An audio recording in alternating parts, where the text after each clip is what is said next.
following is a hockey podcast out of Vancouver and Surrey, British Columbia. It'll only consist of a lot of puck talk and even more BS, or in actual words, banter and satire. Enjoy, and as always, go Canucks go.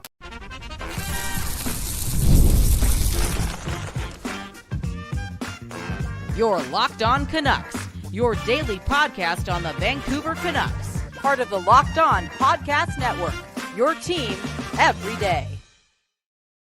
People, we back doing this on a late night. Giving you an episode of Locked On Canucks because we have to. And it's for unfortunate reasons, and it's obvious why Trevor Beggs is not here with us tonight. And that's because Nils Hoglander, man, out for 10 weeks. Ankle surgery, man. Maybe 8 weeks, maybe 10 weeks. It's 8 to 10 weeks. Do the math. Canucks luck. It's probably 18 weeks. And again, Trevor Beggs, the only man to talk to Nils Hoglander to get that one-on-one interview prior to the regular season starting. And boom, bam, look at that. The curse of Beggsy, it's a new thing. It's the real deal.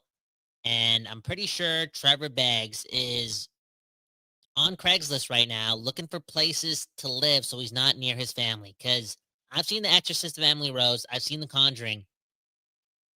Beggsy, and I've been saying this for years too. Sometimes you guys don't believe me. I keep saying it. He's the darkest guy in the program. I'm being a good friend, always having his back, always showing up. But that guy needs an exorcism. Nils Hoglander, man. Preseason gets him. Ankle injury, surgery, boom, bam again. 8 to 10 weeks. Patrick Allvin just made the announcement. And that sucks. Again, Nils Hoglander, obviously excited to start the season. Start the season fresh. Start the season without Rick Tocchet as well. Come on. I think we were all excited about that. I'm joining the Rick Tocchet hate these days, okay? For real. He dumbed down our offense. I agree with that. Red Risotto, one of the commenters, he's been saying that for years. I was on that wagon. I was excited to see Nils Hoglander start the season without him. And, yeah, he's not going to be here for quite some time. Nils Hoglander also, we gotta note this. He had 13 points in his last 20 games last year. He was just about to warm up. Right? Just about to get hot. Just about to be tenacious, just about to maybe reach his potential again. And I'll say this, we mentioned this on the earlier episode of Locked On Canucks. Go check it out when we talked about Jonathan Lecker-Mackey, right? I think it's safe to say that Nils Hoglander was going to get a look at one point, maybe even in the preseason with Elias Pettersson, because they haven't been able to find out that chemistry with him and whomever, right? They haven't been able to find out what that threesome looks like. It's Elias Pettersson and who, right? They want Jake DeBrusk. They want Brock Besser to be by his side. They've only played one preseason game, if I'm correct, right? That's the math. Boom, bam. Yep, it is. And they were all right. But because they were just all right, and because they were just all right last year, there was going to be a chance for other guys to get that opportunity. And again, we talked about Lecker-Mackey earlier. Trevor Beggs has been, doing his best to get Nils Hoglander up the lineup prior to cursing him. And yeah, he was going to get that chance with Elias. And he was excited to get that chance. Again, go read Trevor's article with Nils Hoglander. I'm joking. Don't read that because apparently there's some bad voodoo there. Please do not read that. Okay. It's like reading the Ouija board. Okay. All in all, get well soon, Nils Hoglander. Wishing the best. Again, I think the note that was most important was, again, 13 points in his last 20 games to finish off last season. Maybe, just maybe, he was going to catch a stride and give us a little throwback Thursday, kick it back to 2023, 2024, when he had 20-plus goals, was a pest prior to the postseason. And, yeah, it's a shame. It's a shame, but that's life. That's sports. That's why we don't litter. Trevor Beggs, notorious litterer, allegedly, assumingly. Bad luck all around him. And just, again, wish Nils Hoglander nothing but the best in his recovery. And I just hope he can, heal up 100% and just not think about it too much. Not dwell on what's happened here, because he seems like a prideful dude, a guy that's now getting paid $3 million a year too. Right? And again, I hope that when he comes back, he doesn't carry this bad luck with him. He just kind of forgets about it. Let's go of it. Read some Deepak Chopra. Spends more time listening to Kyle Bound and not Trevor Beggs. And understands that the past is last, okay? If you were excited to start the season, just bring that energy back to what would that be? December? No, November, late November, when you're back in the lineup. All in all, though, what does this mean? You let me know in the comments. What does this mean? Nils Hoglander gets hurt. Who replaces him? How does our roster look? Because I have some opinions. Okay, starting off from the top, and we'll get to Braden Coots more specifically when it comes to the grand scheme of things. Because Jim Rutherford, he talked on 100% NHL with Darren Millard and John Shannon. Link in the bio to a 10-minute clip of that interview. I'm not going to leak the whole thing, but I will talk about some significant things, including something about Quinn Hughes. And, oh, yeah, Braden Coots. But, yeah, Braden Coots, his role on the team, uncertain. Like Rutherford said, they're meeting about him. And I'm just now thinking that with the Hoglander injury, I wonder if Braden Coots gets a look at the wing in the next couple of preseason games. Right? Why not? I mean, you're looking at a guy from, I don't know, the naked eye that could give you similar impact to Nils Hoglander, right? Got the speed, got the tenacity, probably a better two-way player, to be honest. Can also win faceoffs. He's right-handed, but maybe there's less pressure on him if you put him on the wing. They got Ratu, right? They got Teddy Bluger. They theoretically have 3.5 NHL centers. You never know how Ratu finishes off this preseason. It's been kind of cold for him outside of that goal last night in Edmonton. But, I just wonder if Braden Coots gets a look on the wing to replace what Nils Hoglander kind of gave you. I think there's a maybe with that. I also think this Hoglander news, I wouldn't say it bodes well for Jonathan Lecker-Mackey and Archie Baines or Linus Karlsson or Max Hassan, but it kind of does. This definitely does give Lecker-Mackey an extended look, especially in the top six, because, again, it's about the Elias Pettersson thing. Like, who's going to play with this guy? And now who's going to play with Hedel? Because they did double down on that. The first two preseason games that Hedel played, he played with Nils Hoglander. And that's not there anymore. I think they tried making that chemistry work, and it sucks because, let's be real, let's be honest, not only has Hedel looked extremely fast this preseason, Nils Hoglander was looking damn quick. Now, Jonathan Lecker-Mackey doesn't have that foot speed, but he's going to get a look up there ASAP. Like, I think they're going to take him away from Braden Coots for a bit and see if he can raise the floor or even the ceiling of Philip Hedel and Elias Pettersson. I know that's a crazy statement for a guy that only had a couple goals last year, but he is a first-round pedigree, right? A first-round pick from a couple years ago. Played well in North America last year. Has it in him. Has that potential, and I just wonder if he 8 miles it, right? Loses himself, seizes the opportunity, miles spaghetti, and takes advantage of this look. This also means this too, right? This is the obvious. And I know we're talking about a bottom six winger in Nils Hoglander. So how can I be so drastic about the top six and what that means for that part of the forward group? But again, there's so much uncertainty with the chemistry on this team, especially at the top of the lineup. You best believe a former 20 goal scorer, Nils Hoglander, was going to get a look. And I think, does this confirm Connor Garland playing in the top six? Because on one end, it's like now he doesn't have Nils Hoglander at the bottom of the lineup to possibly play with. You got to give this guy someone. Right, and now Nils Hoglander not even at the top of the lineup. If that was an option, you might have to give Garland a full reign and just make him a top six player, which we want him to be.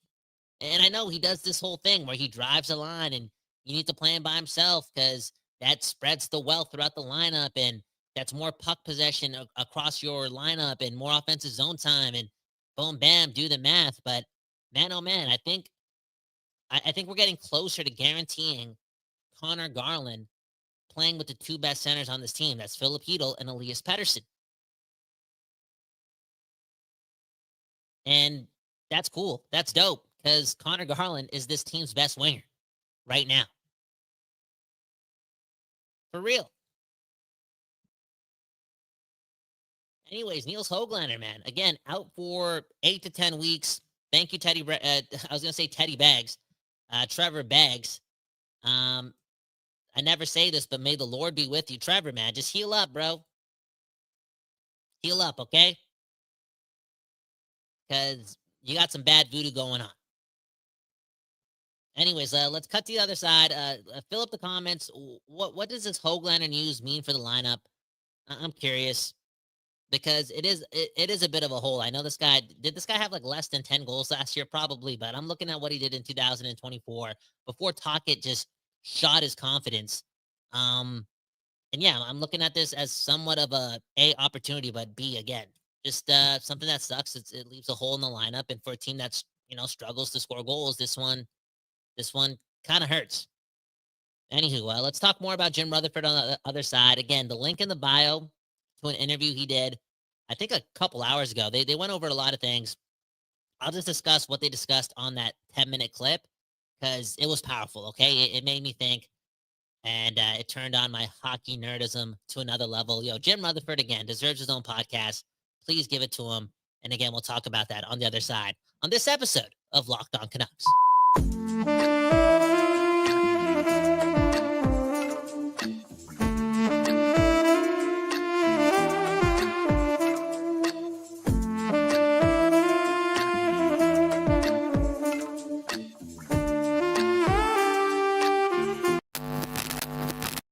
Today's episode is brought to you by FanDuel. Okay, Trevor and his daughter love to play FanDuel. I didn't say it. He said it, allegedly. And you know the deal, right? FanDuel's always got your back. They make betting more fun. Play the parlay. Everyone loves to parlay these days. And boom, bam, look at that. If you're new to FanDuel, you place a $5 bet and you get $300 in bonus bets if you win. That's right. Pick a bet, put down $5, and if it hits, you get what? $300 in bonus bets. That's pretty remarkable, okay? And football action in full swing. Week five around the corner. Yo, time moves fast. Time moves fast. Yo, my kid was just born yesterday, and he's already 5 weeks old. I don't even have a kid, but that's how fast time moves. Week 5? Are you serious? Anywho, do the research. Make a parlay, and again, place a $5 bet on FanDuel if you're a new customer. Next thing you know, if that wins, or when you win, you got $300 in bonus bets. Courtesy of FanDuel. That's FanDuel. Yes, FanDuel. Visit FanDuel.com to get started. And let's get back to the show and talk about Jim Rutherford.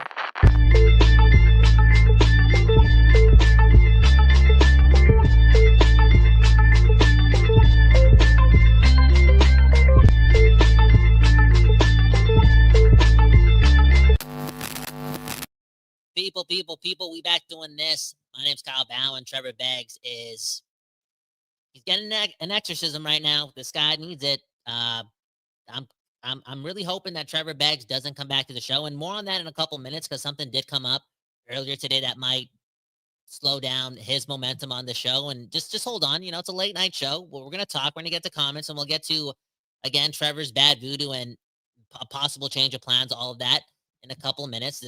Things keep changing here. It is what it is.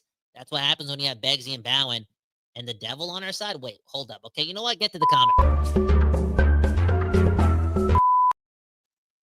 Man, okay. NGK saying Connor Garland should definitely be in the DeBrusk spot. Okay, so what is the DeBrusk spot? That's, riding shotgun no matter what with Elias Pettersson, apparently, allegedly, right?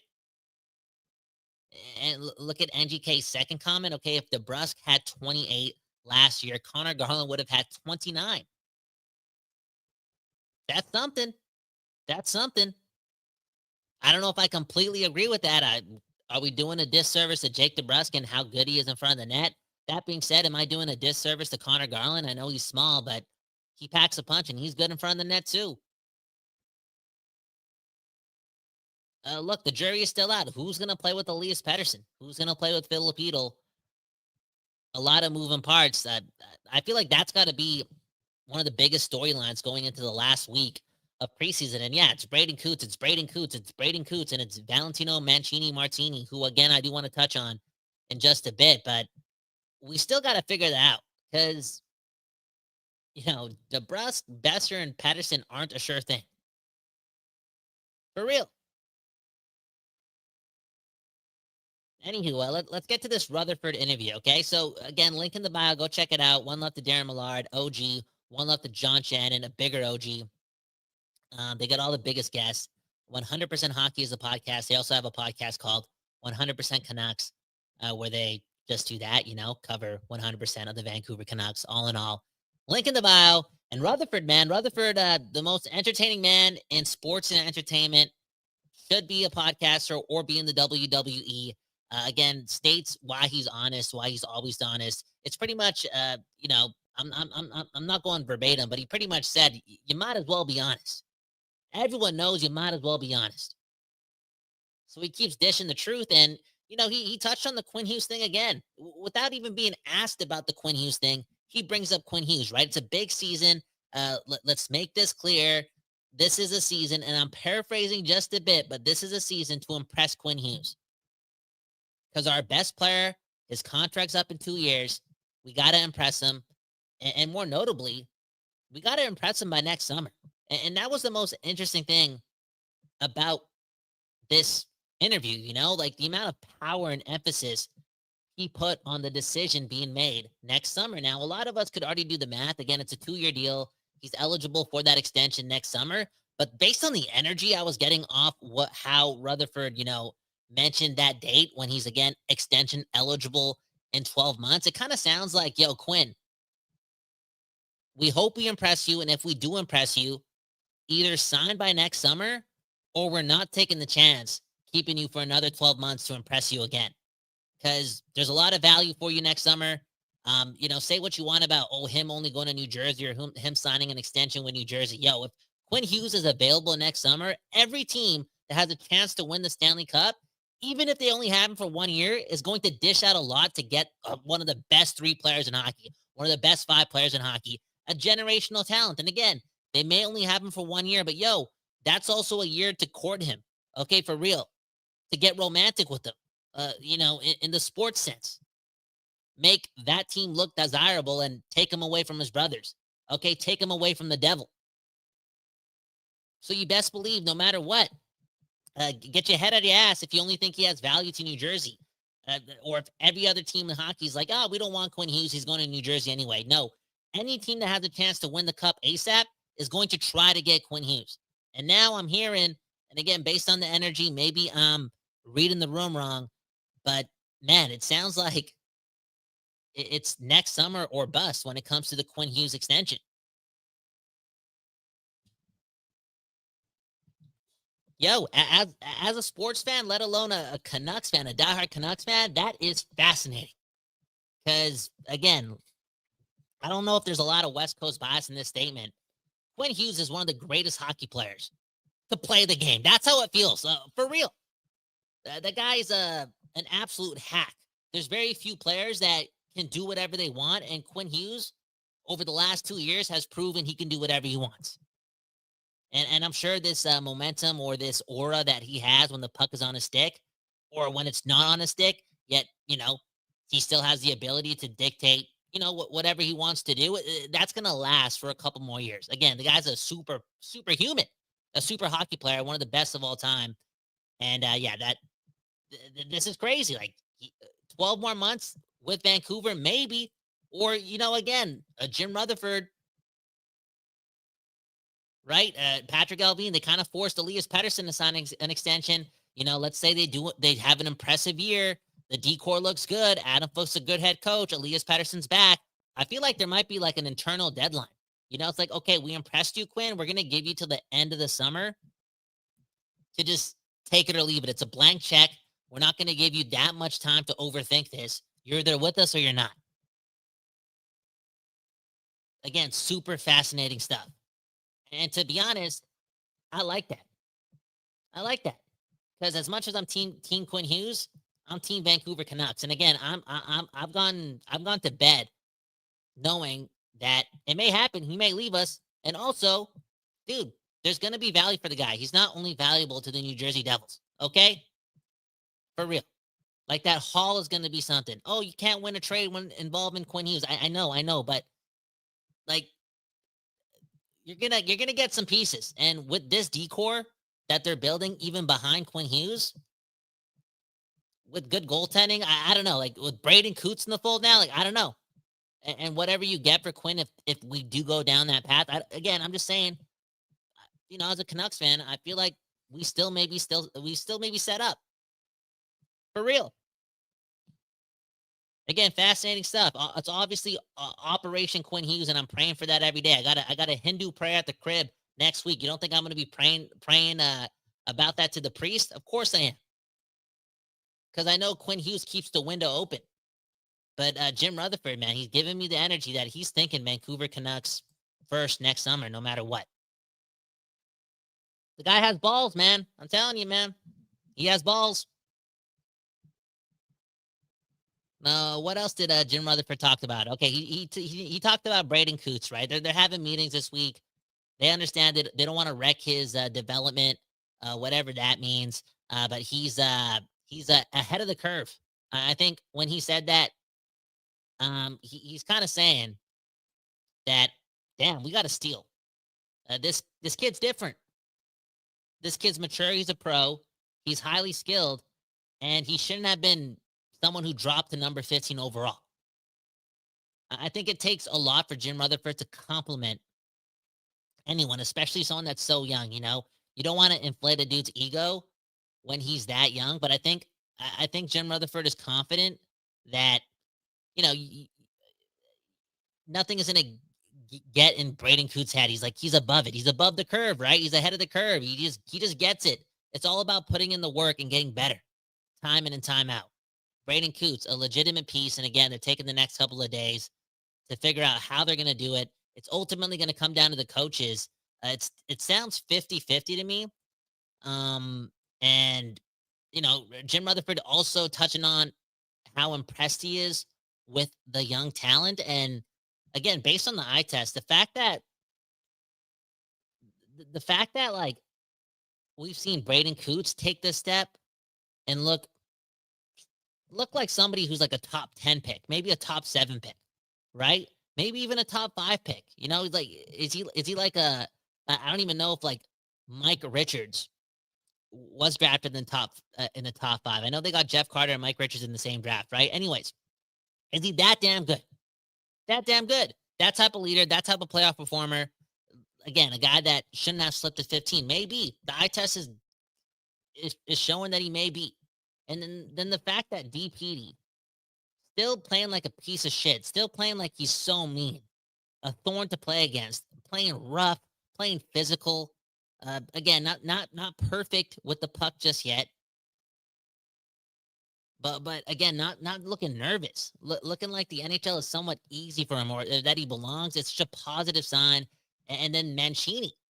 Valentino Martini Mancini, give it up for Trevor Beggs. The only good thing that he's done over the last couple weeks outside of cursing this franchise and cursing this show is, having Sakaris and Price tweet out Valentino Martini as well. Like that name is sticking. Valentino Martini turning into a bit of an Italian superstar. And again, the eye test is telling me that this dude's impressive. And yeah, we didn't even touch on Tom Hoglander, who again, like he needs to impress more, but he's still there. And oh yeah, Jonathan Lecker-Mackey. Like that's a large crop of young players impressing. And yeah, we're not talking about Connor McDavid's or what's the guy's name from the Islanders? Schaefer, the defenseman. Now, why am I blanking out here? Why am I acting like Rick Dollywall? I know these guys are not like top 2 picks, number 1 picks. Gavin McKenna's, Connor Bedard's, Macklin Celebrini's. They're not those guys. But for a team that either finishes in the middle of the pack and has historically, drafted guys like Jake Virtanen and Olli Juolevi, it's damn refreshing. Damn refreshing. Seeing a crop of young players play like men and have confidence, have bravado. Again, I'm very, very impressed with DPD, Valentino Martini Mancini, and Braden Coots. Like, that's 3 guys in one training camp. I'm impressed with Jonathan Lecker-Mackey, Tom Hoglander, Atu Ratu. Like, there's a crop of young players there. And Jim Rutherford, very, very impressed with how those guys have developed. And yeah, not all of them have played with guys like Manny Malhotra yet, but I think, as Rutherford alluded to, the amateur scouting department on this team have not only drafted some skilled guys, but some young men who love to practice, who want to get better. That's identity.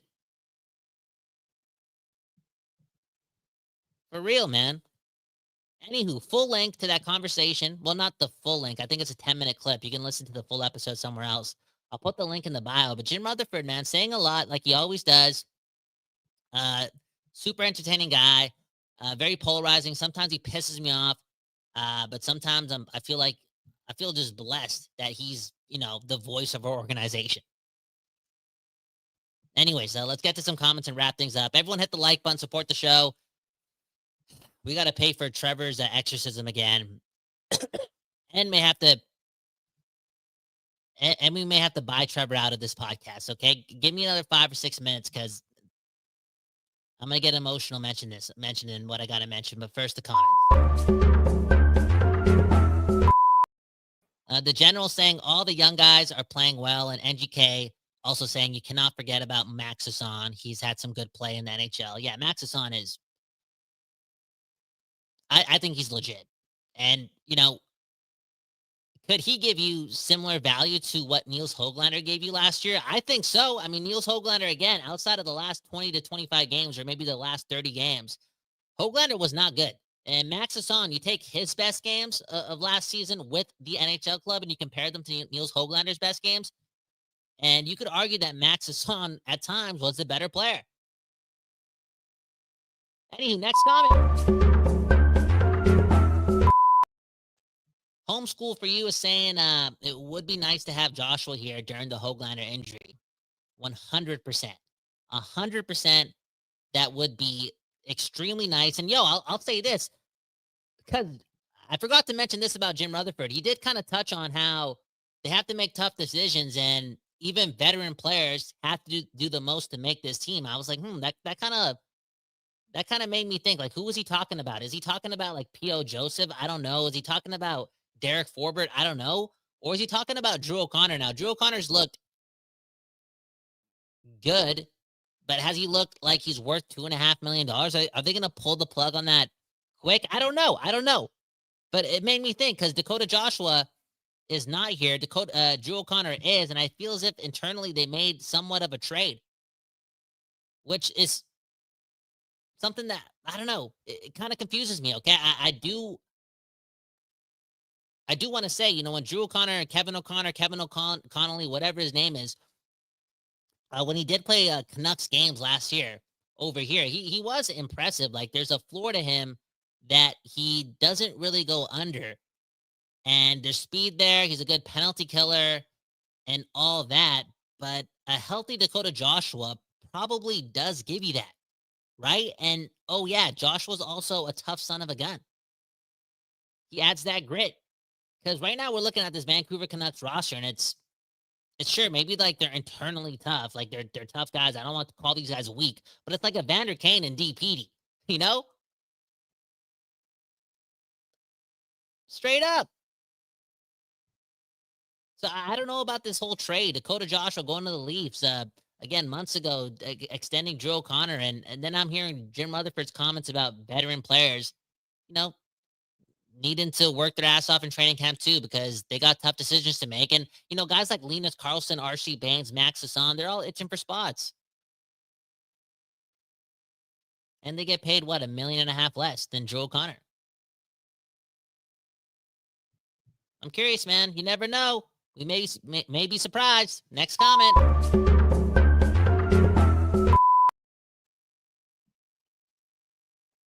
The general saying Tyler Myers is tough too.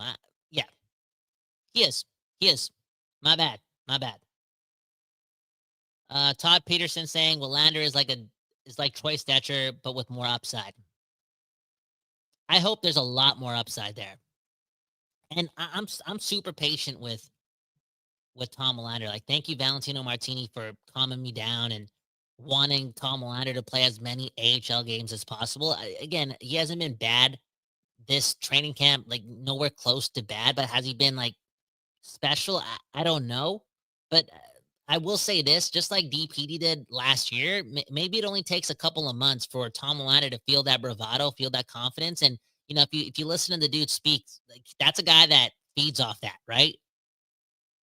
He seems like a bit of an overthinker too, but again, like, if he's confident, maybe that's all it takes for him to, think less and be more instinctual, right? For real. Should we get one more comment in? Sure.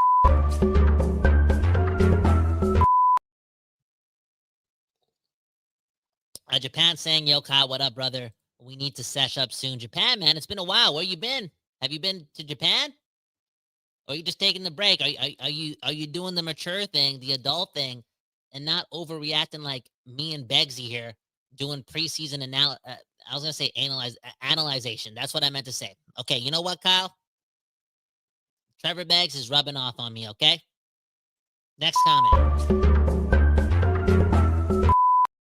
Nothing is perfect. Saying hot take, Lecker Mackey scores 20 goals this NHL season. Do yourself a favor. Go check out Nothing is Perfect's channel, okay? Cool dude, fun dude, always smiling, way more positive than us. You got to do it, okay? Go check out Nothing is Perfect. And Lecker Mackey, man, again, earlier episode today, I'm comparing this guy to Marcus Naslund. Why? Because I smoked that West Coast bias. Anyways, let's end off the show with a segment. I think we've only ran this segment a couple of times. I think it's called Comment of the Yesterday. And this is when we'll preview comments from the previous episode, people who couldn't join us on the live chat or the live stream. We'll take a stab at the comments and, get everyone involved. And speaking of which, Trevor Beggs may no longer be with us.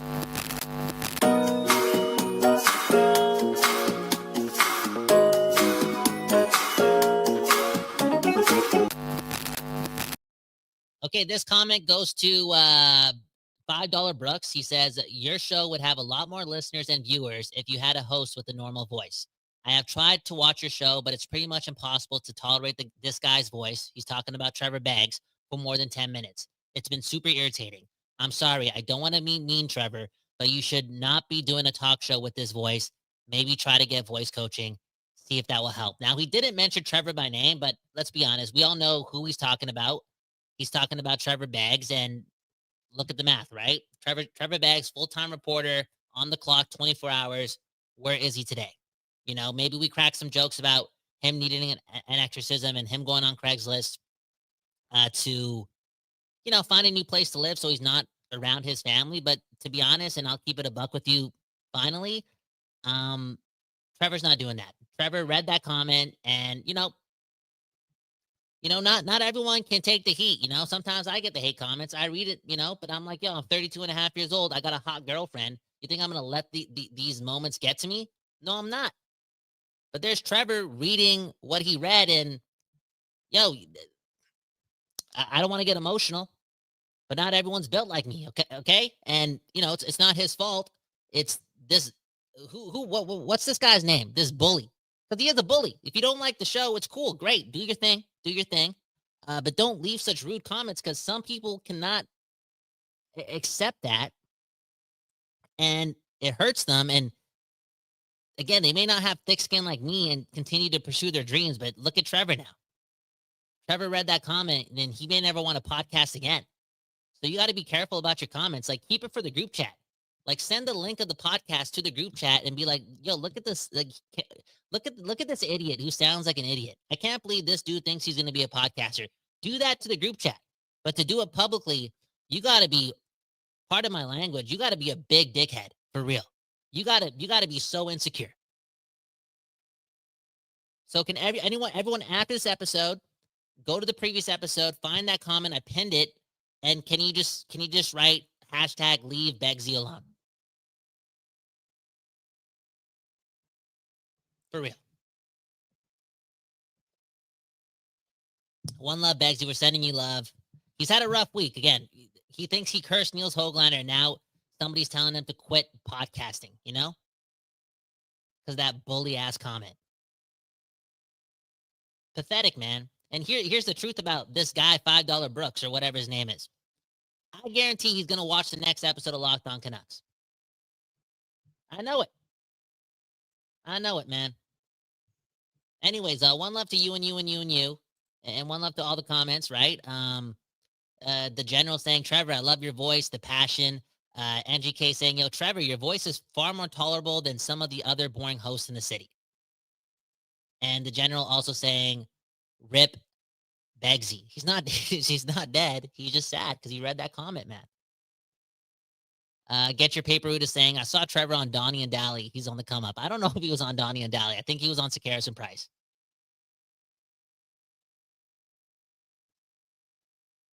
Unreal, man. NGK also saying that Begsy will be laughing when someone calls Victor Mancini Valentino Martini on the Canucks or the Sportsnet broadcast. Yeah. That again, Trevor's doing the locked on work. He's trying to make Valentino Martini a thing. And next thing you know, somebody in the comments, what's this guy's name again? $5 Brooks. You're worth nothing but $5 on the streets, Brooksy. Okay. Take that. I'm from Surrey. Anyways, my name's Kyle Bowen. Again, hit the like button, support the show. Hopefully Trevor comes back. I hope he does. And get well soon, Nils Hoglander. Hit the link in the bio. Again, Jim Rutherford, MVP, entertaining guy. Sometimes I hate him, but most of the time I do love him. I'm super grateful that he's the voice of the Canucks. And let's get it, man. 9 days, 10 days. Right? That's when the season starts. We made it. Drink your water.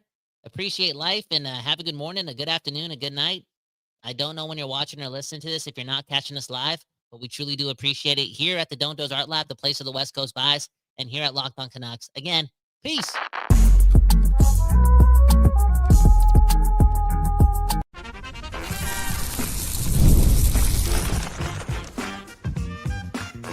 You're Locked On Canucks, your daily podcast on the Vancouver Canucks.